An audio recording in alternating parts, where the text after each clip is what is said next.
Okay, there we go, okay. I'm going to call this meeting to order of the August 20th, 2024 meeting to order. I'm looking at the clock and I'm going to call it at 3:02. Well, if we could all stand for the Pledge of Allegiance, please, and recite it. I pledge allegiance to the flag of the United States of America and to the republic for which it stands, one nation, under God, indivisible, with liberty and justice. Okay, the next item up is the approval of the agenda. Are there any additions, comments, questions on it?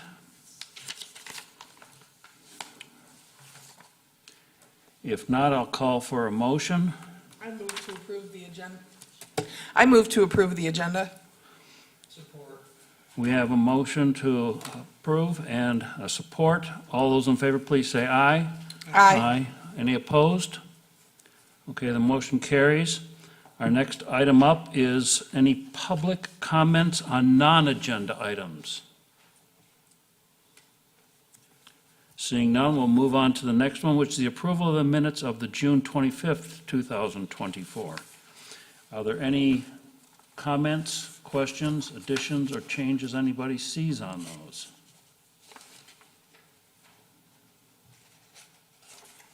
I move that we approve the June 25th minutes as presented. I have a motion, and I'm looking for a Second. support. We have support. All those in favor? Aye. Aye. Any opposed? Then we'll move on to the non-motorized facility variance. This is, the applicant is Scott Williams. Okay, you have to go ahead and do that first. Okay, go ahead, please. There we go. Hi, my name is Leanna Harris. I'm one of the zoning administrators here, and I will be presenting the variance request for 1560 South 8th Street. Scott Williams is requesting a variance from the requirement to install a non-motorized facility adjacent to South 8th Street per section 57.90 of the zoning ordinance.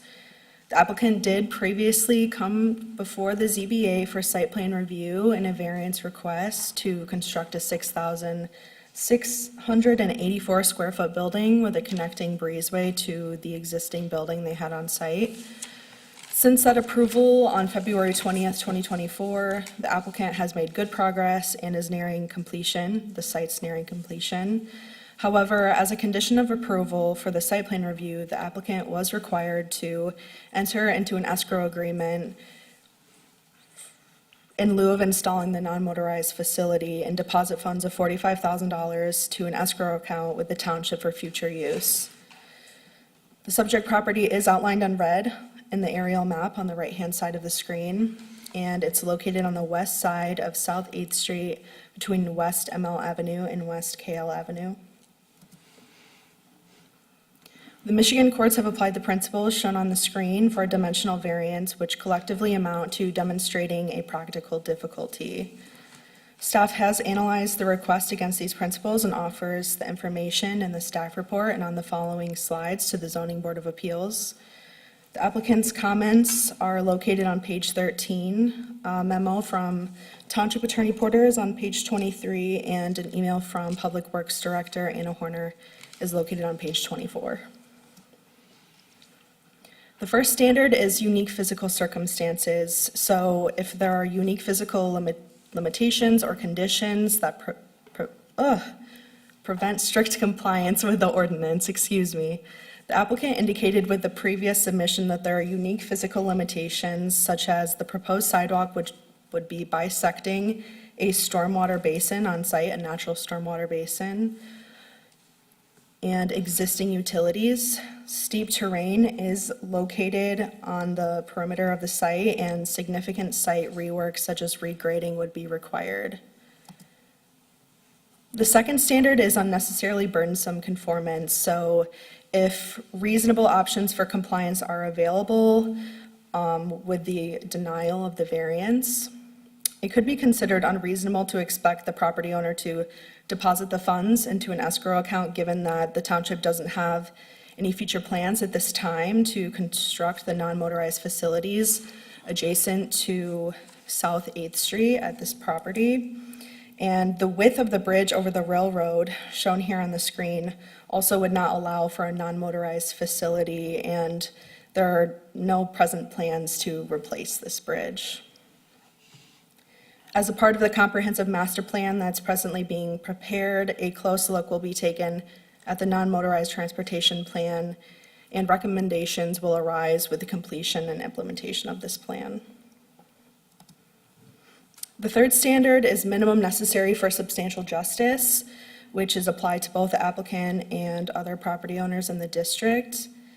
In researching past zoning board of appeals decisions for similar requests, none were found.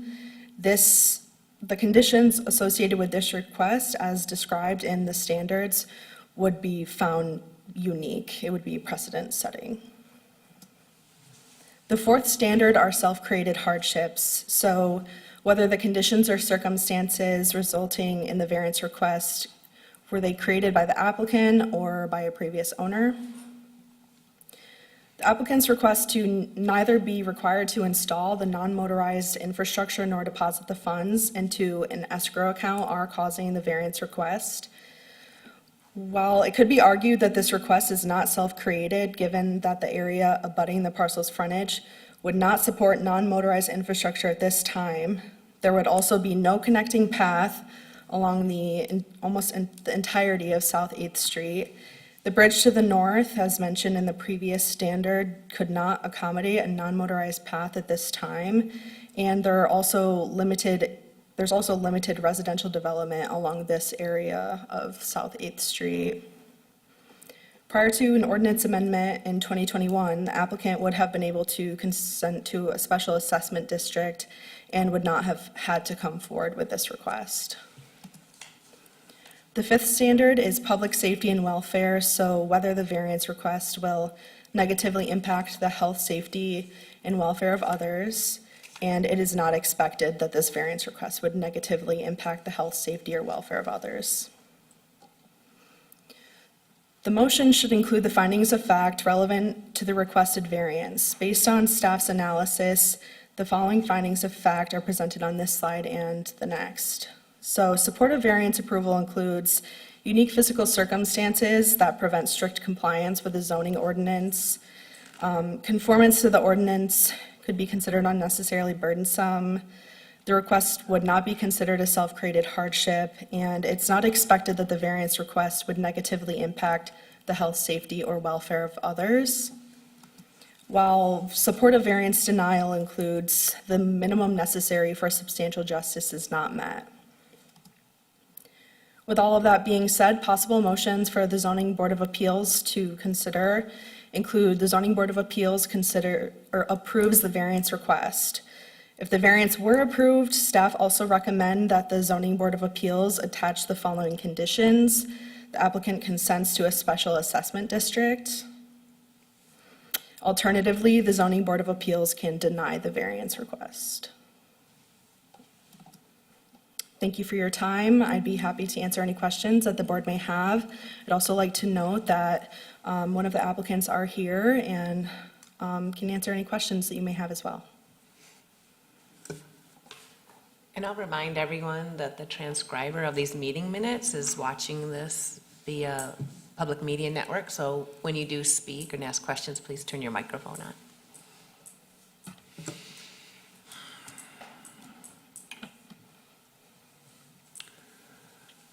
What can you tell me about the special assessment district? And the reason I'm saying that is I know there's no future plans now, but I've been with governments for a long time, and I know that sometimes funds become available, especially during election years, and we may just end up with this motorized trail, non-motorized trail.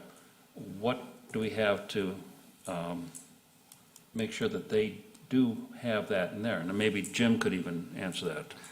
Well, in the past, what we would do is simply ask the applicant to sign an agreement saying if and when an SAD is established, that they would support it. In other words, they wouldn't oppose it, so that their frontage would be considered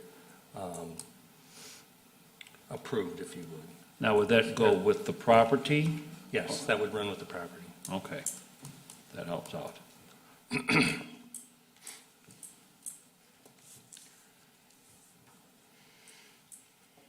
And that's really a better way to do it, because if we take an escrow in 2024 but don't build it to 2040, I'm pretty sure the construction costs are going to be a little bit different in 2040 when we go to build this facility. And by imposing a special assessment district on the property, that would be real dollars instead of having the shortfall of what we would capture in 2024 in an escrow and then sit on versus what it will actually cost. Which, and I understand that, it's just, we just rewrote this a couple years ago. And it was because we were defaulting to the letters that they wouldn't oppose a special assessment district, right? And I get the point of that. But now it's like, maybe we should have written it so it was like, this only applies in areas that have been identified for non-motorized projects, in areas that have not been, or, right, where we haven't expanded to those areas, or because of limitations, like, because it's not just the bridge to the north, there's also the bridge to the south that we have zero control over with non-motorized, that then, because we eliminated the option for the letter for the special assessment district, that should be the default for areas that are not going to get non-motorized or constricted, which of course we're not solving today. I'm just sort of saying that because I think that needs to go back before, I think that goes before the planning commission and then the board, or does that just go to the board? That would go back to the planning commission for a recommendation. I don't disagree with you, Dusty. I think we lost a little bit of flexibility, and the flexibility was based on reality versus an ideal world. And we want because we were sick of seeing partial sidewalks here and there, but like, none of that discussion even applied to this type of thing, and Not even close. so I would hope that they would be willing to look at that, knowing that we made the change and within 2 years, we've already had to give a variance. I mean, that's just gonna keep happening depending on where development goes in. This, and I guess this is what, I still have a question. Why wasn't this taken care of when the original variance came in? That's only been months ago? A couple years, but I think it's just because it was applied to the entire township rather than, Leanna can speak to their site plan approval. Yeah, so it did come forward to the Zoning Board of Appeals in February. Oh, I see what your question February 2024. The reason why it's coming back for this variance is because, sort of like Dusty was talking about, the way that the ordinance is written doesn't have any exclusions for properties like this where there's no plan, within 5, 10, really any time in the future to build the infrastructure, and there are, unique physical limitations. It would just require them to deposit the funds into escrow, even if it would, in fact, probably create those individual areas of sidewalk, not near any other areas of sidewalk. I think And sort of like Jody said too, the funds would be, it'd be $45,000 now, and then 20 years from now, if there was a plan developed to I think install the it. other reason it came to light, Harry, is I don't think anybody knew how significant the cost was going to be that had to be escrowed. Until the engineer really looked at it and said, oh my gosh, you have to fill, you have to excavate, you have to rebuild, you have to, build the trail itself. By the time you got done, in my opinion, it was confiscatory.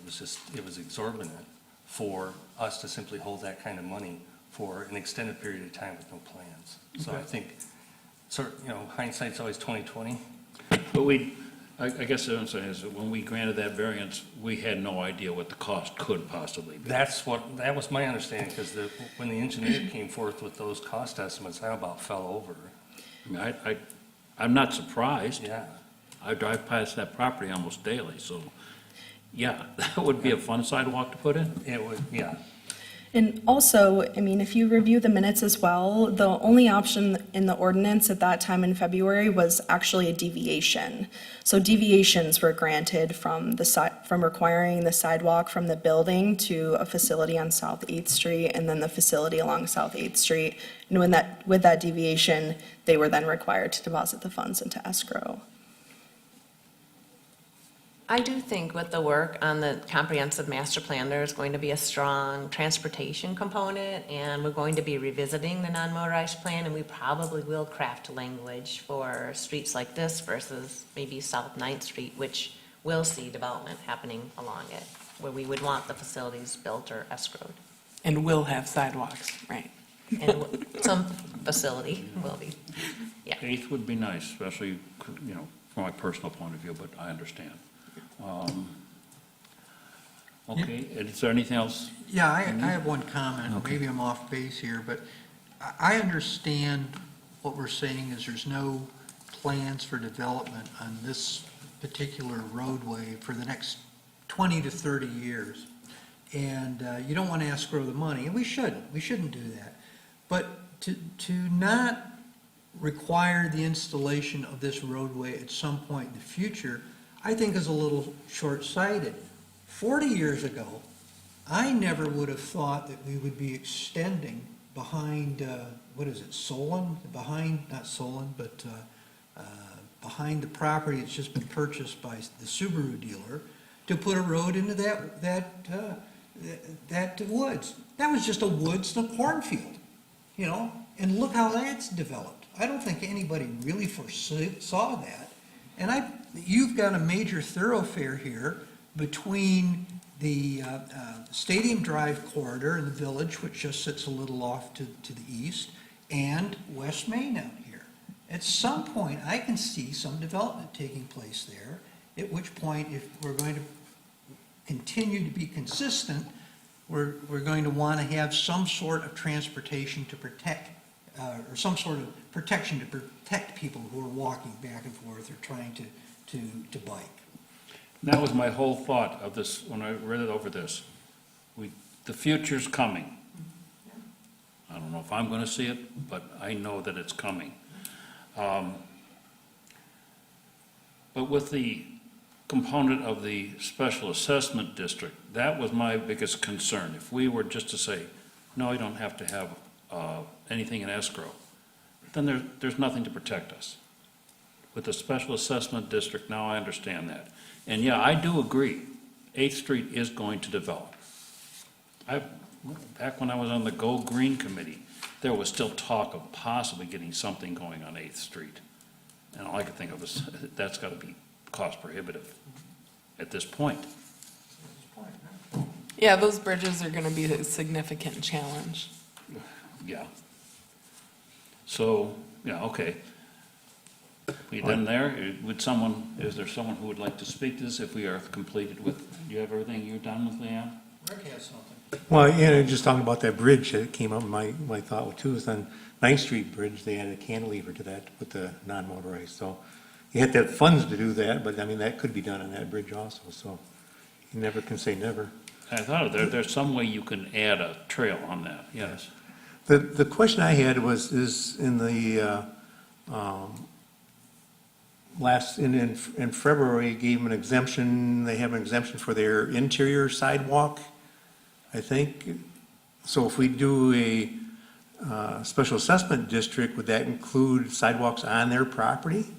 I don't believe that the special assessment district would require them to connect it since they received the deviation in February from that requirement. And that was deviated because there wouldn't be any, pathway along the road at all because of the topography. So how do we reinstate that? I mean, if it ever goes in, they should have a I think that part of why we thought that we gave them deviance on the interior sidewalk dealt with the fact that there's going to be no real walk-in traffic at this facility as it stands.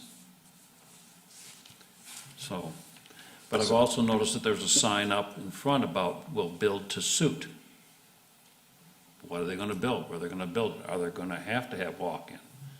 I guess that we'd have to address that at the time. but let's see. Well, and the other thing would be is if another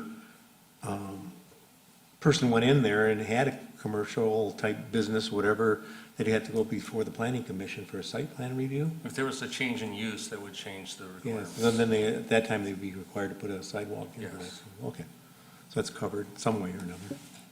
Well, could they, if they're inclined to grant this variance, not only subject it to the special assessment district, but also to establishing a pedestrian connection between the building and the path along 8th when it is built in the future?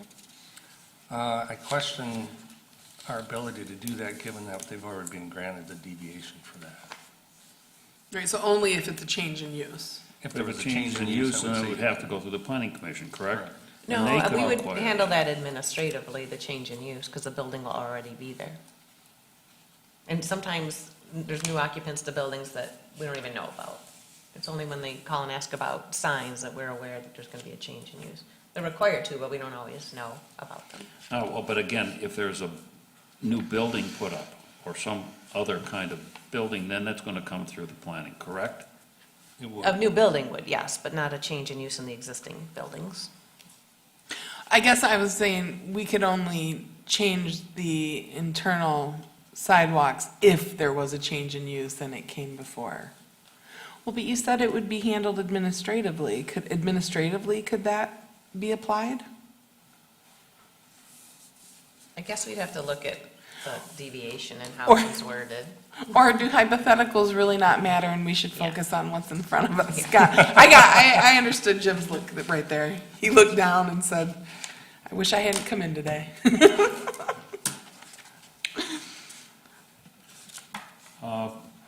Anything else from the board? Anything? Okay, was someone from the applicant wish to speak? Please come up to the microphone, please state your name.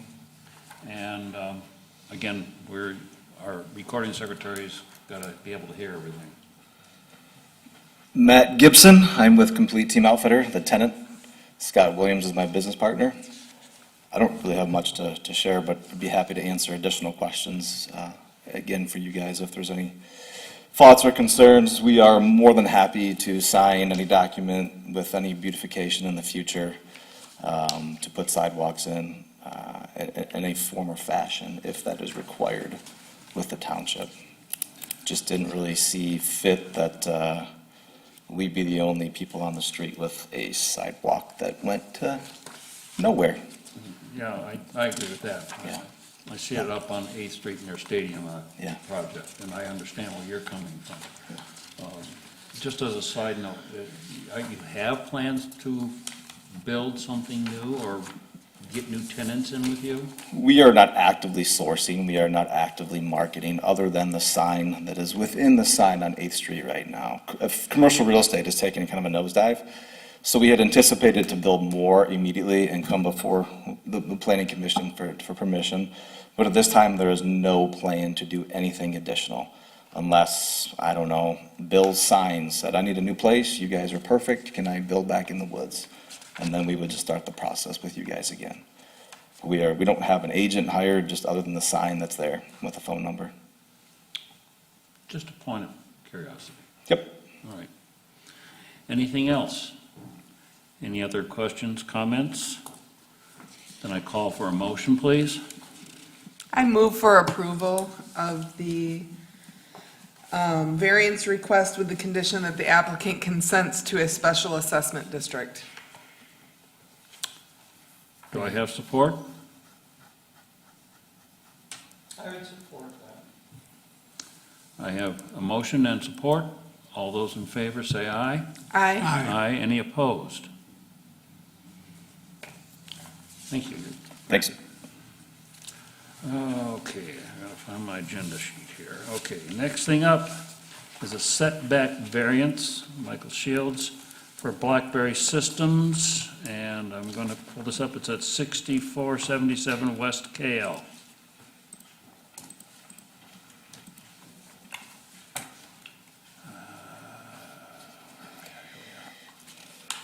Hello again. I will be presenting the setback variance for 6477 West Kale Avenue. Michael Shields is requesting a variance from setback requirements outlined in section 50.60C of the zoning ordinance to allow for a reduced setback of 15 feet along the east property line where the zoning ordinance requires 20 feet, or the height of the building, whichever is greater. This would be to allow for additions on the east side of the building. The subject property is outlined in red on the aerial map on the right-hand side of the screen. It's located on the southeast corner of the intersection of South 9th Street and West Kale Avenue and is presently zoned I-1 Industrial District. The applicant's intent is to submit full site plan review for planned site modifications once they complete the variance process. The Michigan courts have applied the principles shown on the screen for dimensional variances, which collectively amount to demonstrating a practical difficulty. Staff has analyzed the request against these principles and offers the information in the staff report and in the following slides to the Zoning Board of Appeals. The applicant's comments on these factors are located on pages 31 through 35. The first standard is unique physical circumstances. 6477 West Kale Avenue is presently developed with 2 buildings. The property size and frontage meet ordinance requirements for parcels within the I-1 Industrial District zoning designation. As far as unique physical circumstances are concerned, there is a large easement across the southwest portion of the property shown here on the screen, and then the site concept is also shown on page 38 if you'd like to take a closer look at that. The site is also subject to the enhanced setback provisions for properties along West Kale Avenue and South 9th Street of 70 feet on both the north and west property lines, preventing buildings in these areas. I've illustrated the buildable area on the site with the setbacks with the red dashed line. The total property size is the, I guess you could say, furthest out, all right here if I can. This right here is the complete outline of the property. So the red hash line would be the buildable area with the present setbacks. The second standard is unnecessarily burdensome conformance. Reasonable options for compliance are available by continuing to use the property in its present state. Use is presently being made of the property, and denial of the variance would not prevent continuing reasonable use. The third standard is minimum necessary for substantial justice, which is applied to both the applicant and other property owners in the district. In researching past Zoning Board of Appeals decisions, no similar requests were found specifically for industrially zoned properties requesting side yard setback variances for building additions. The fourth standard are self-created hardships. The applicant's interest in expanding the business at this location is what is creating the request. While it could be argued that the conditions are self-created, there are unique circumstances or conditions, such as the easements on the property, the enhanced setbacks from West Kale Avenue and South 9th Street, which leave the corner property with a reduced building area. The fifth standard is public safety and welfare. So if the variance request will negatively impact the health, safety, and welfare of others, which it's not expected to do so. Presently, a 6-foot-tall white opaque fence runs the entire east property line, which obscures the future additions from view. At the time of site plan review, the fire department and public works would review the site plan the time it's presented to ensure the health, safety, and welfare of others are protected. Photos of the fencing are included in the attachments in your packet on pages 39 through 42.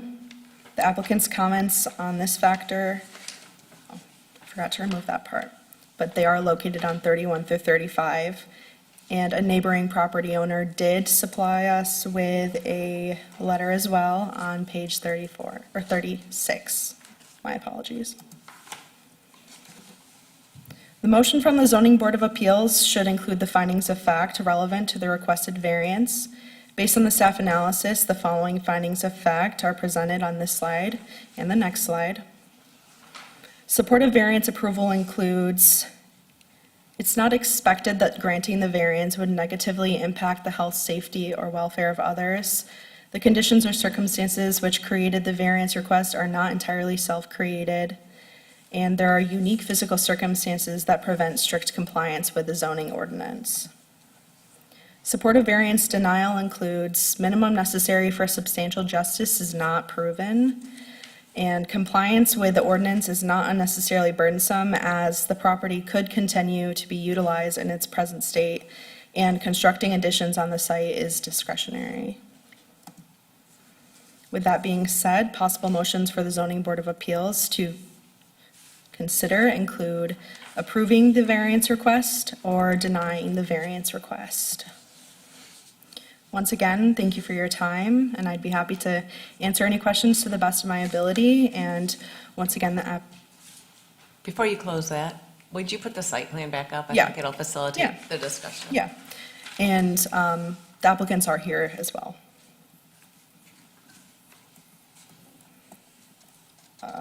This one, Jody? Yes, that'd be great. I've never seen anyone draw on that. Yeah, it's pretty neat. There's like a pen tool over in the corner. It's definitely easier than trying to get the laser I'm about pointer to started text up. John and ask if we can get some stylus tools up there. I think that's great.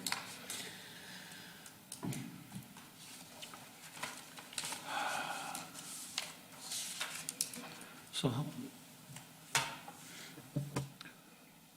that's not good. Where are we looking at this variance? Is that over there on the west side of the building in red that you have shaded in red? Yes, so the shaded area, the shaded rectangle on the east side of the building is where the additions would be. They're proposed to be 15 feet setback from the east property line. And how much, how much does that get into the setback? I can't read that well. It looks like 15 feet there. Yeah, with the required 20 feet setback and a 15-foot variance, it would be, it would be a 5-foot variance. Okay. So they'll still have 15 feet? Yes, it will still be set back 15 feet.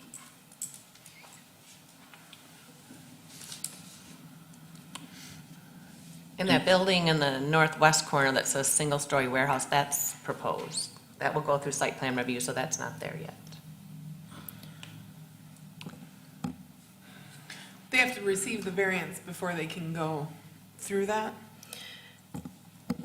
Go ahead. Yeah. I'm sorry, I don't know No, why I'm asking her. no, Get out of here, that's Joey. all right. It was the applicant's decision to go through the variance request first so that they, didn't go through the site plan review and variance request at the same time, because if the variance requests were denied, then the site plan review would have to be altered and come back to the board. But that proposed warehouse up in the northwest corner, that's just proposed, and that just goes through planning. There's nothing requiring a variance on that.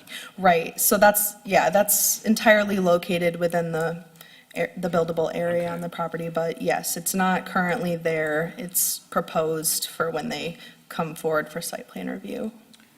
But it Yeah. kind of shows you the burden of enhanced setbacks and that power line easement places on this property that they kind of have to cram everything into a smaller buildable area on the property.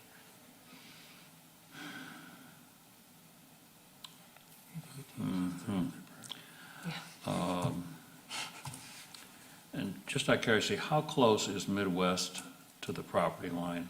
I think they've got quite a large between property line and their structure, isn't it? Yeah, if the board were agreeable to it, I could pull up GIS right now and. No, I mean, it's substantial. Yeah, there's a parking lot located in between the fencing. First aerial shows it, once you zip back to that. Oh, there, Yeah. okay, yeah, that's, Perfect. I mean, I've been to Midwest more times than I care to think about. Darn deer. No, it's not. Lived here 7 years, and I've had my car in there 5 times, and not a one of them was our fault.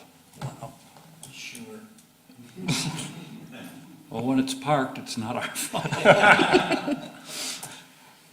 Anyway, okay, that answers my question, thank you. Anything else? This addition, would it be less than 15 foot tall? I mean, wouldn't, So we didn't have that information provided to us, how tall it would be. I'm sure that could be added as a condition of the approval, that it could be limited at just a single-story addition. Are there any questions from the board? Leanne, anything else? Then can we hear from the applicants?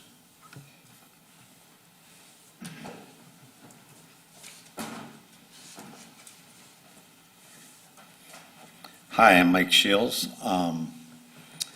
This all came about as you look at the site plan.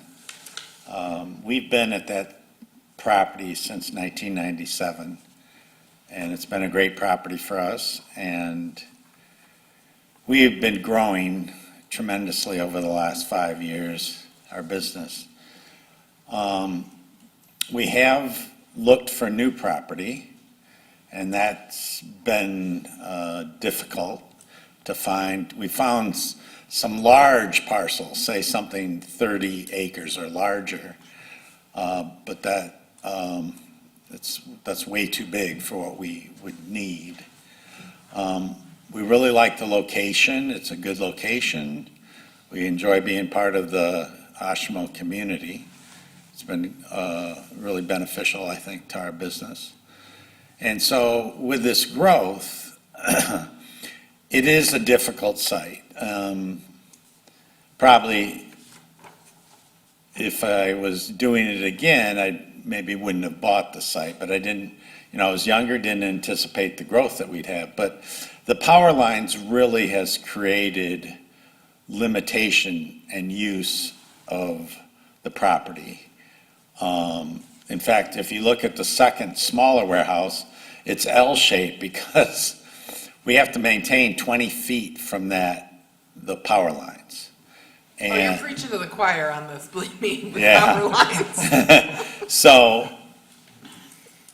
we need additional warehouse space and we need additional office space because we have no place to put any new people that we would hire as staff. So that's where this process started in looking at what our needs are, the additional warehouse, office, and then it's hard to see in this, but some of the other drawings showed the expansion of the showroom, which is on the front of the building, but it wouldn't require variance because it would be within the setback. So those three elements are all needed space that we have to try to continue to operate in this site.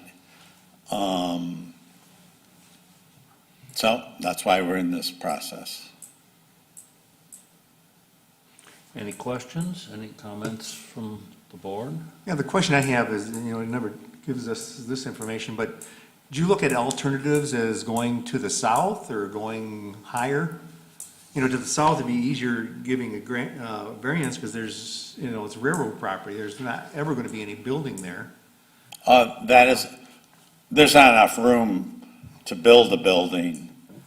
To the south? No, that's a hill, and I don't own it. That's owned by the railroad, I assume. My property line stops right where it's drawn. So I really don't have any way to go down that. That's a sharp incline down to the railroad.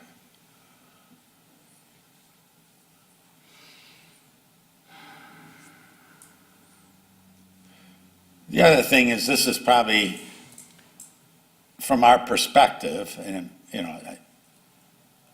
visually, I don't think anybody's going to see this section of the building when it's added. It's only a one-story area, not two-story. It's not the height of our warehouse.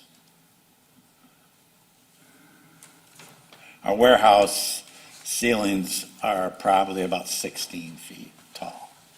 It's a pole barn style.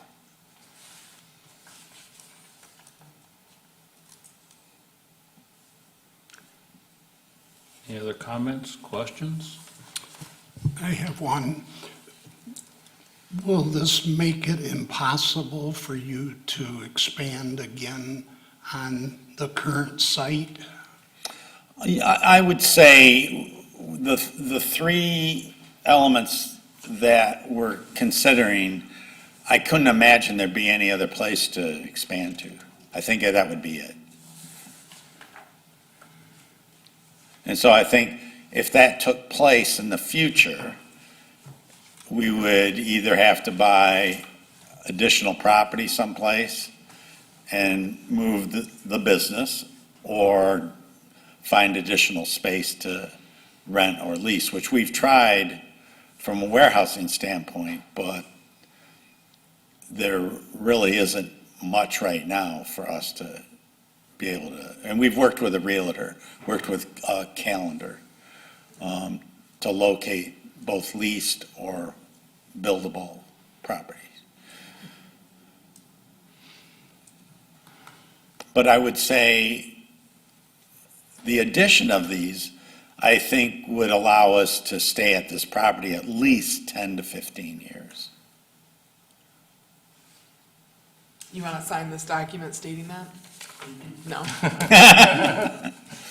If you want me to. No. I could be gone by then. I think our attorney would say we can't legally do that. He's correct, though, about the lack of industrial land to build on or warehouse space to lease. The planning commission's hearing that from the industry through the comprehensive plan process and with the recent text amendments to loosen up some of our warehouse language that they can't keep up with the demands for Yeah. warehouse space.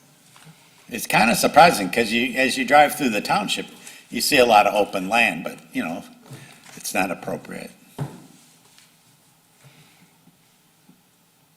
Anything else? Anyone? Thank you for your consideration. If there's no other questions, comments, anything else to consider, I'm going to call for a motion. Oh, I did have comments for deliberation. I just didn't have any questions or comments for staff or the Okay, applicant. then, That's okay. I really just want to say, it's good to hear when businesses are expanding. I think sometimes it's easy to hear some of the doom and gloom from certain sources out in the world that make it seem like there is no growth, there's nothing happening, but like the numbers and evidence like this really shows it, and I'm glad that there is a mechanism that we can use to, I don't want to say assist in that, but really assist in that, and support that. That's what I mean. That was all. I just wanted to have that comment. thank you. Anything else? Any other deliberation? Then I call for a motion. I move that we approve the requested variance for the reasons set forth in the staff report. And, in particular, there won't be any harm to the neighborhood.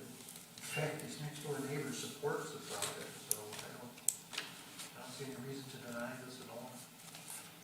Do I have a Support. We have a motion, we have support. I don't think we need to go with roll call, just all those in favor? Aye. Any opposed?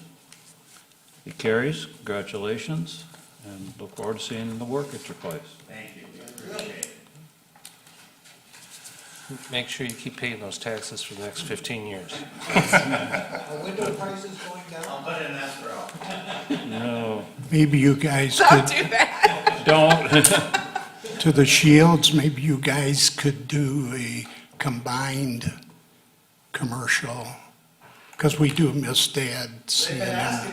He thinks I'm too old. He won't. I just can't remember his lines.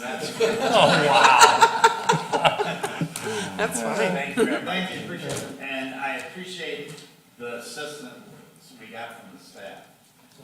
Oh, we know they're fabulous. No, they really have been very helpful. That'll be reflected in the minutes. Yeah. He wasn't at a microphone. FAB. Spell out. Okay, that moves on to number 8 on the agenda, which is any updates or any new business. October, is it 10th or 15th? It's a joint meeting of all the boards, and we will be having a presentation by Progressive AE, which is working on the comprehensive master plan, and we'll start fleshing out the future land use map and talking about, are there any additional sub-areas that will warrant a closer look in this process? So that is actually October 15th at 6 PM. It might already be on your calendar.